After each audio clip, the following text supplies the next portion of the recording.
got my first dose of the vaccine 2 weeks ago. The vaccine. We know exactly what the vaccine means right now. The coronavirus vaccine. And as I was going to the University of Asheville to get this first shot, I had a friend who said, hey, just pay attention. It's an important moment.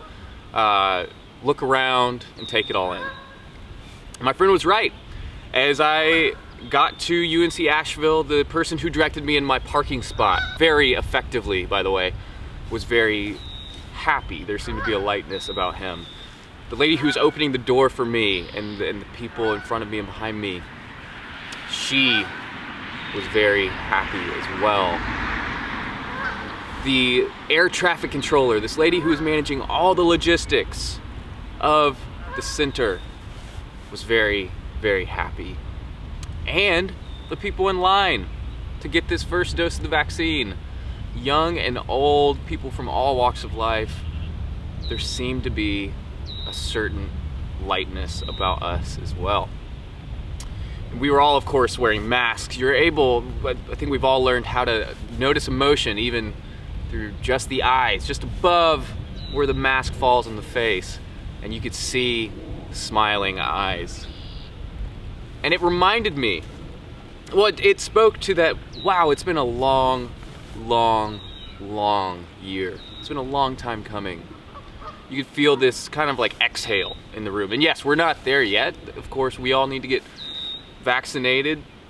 Those of us in that room still had weeks before being deemed fully vaccinated. But what a step. And the amount of thank yous that I heard, muffled thank yous under masks, it was important. And it reminded me of this story from the Gospel of Mark. I think it's also in the Gospel of Luke, or there's a similar story where Jesus is traveling. He goes to a town called Capernaum. When he travels, there's often a lot of people around him, like wall-to-wall people. And there was a man in need of healing. And he wasn't physically able to get through all of these people. And this man had 4 friends. And when they saw this problem of our friend needs healing and there's wall-to-wall people, they got creative. And they found a bed, put him on the bed, each picked up a corner, walked around the building that Jesus was in, and took off the roof to lower him down. I wondered the first, maybe, I don't know, whenever I heard this story sometime a few years ago, I just wondered about the rest of this guy's life. He must have remembered this day, the day that my friends saw wall-to-wall people and came up with a creative solution to get me help. And I bet that that's a landmark day for him. I bet that's a chapter in the book of his life if he were to think back through his life. And I bet he's grateful. And I bet he's grateful forever. And so it brought to mind the gratitude at the vaccination center, and that I want to hold on to that. I want to hold on to this feeling that we're this global community.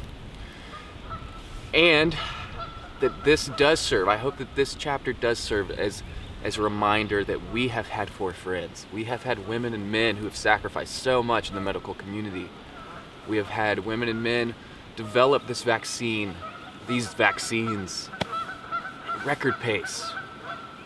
And we are being lowered through the roof right now as a global community to get healed. And we are grateful.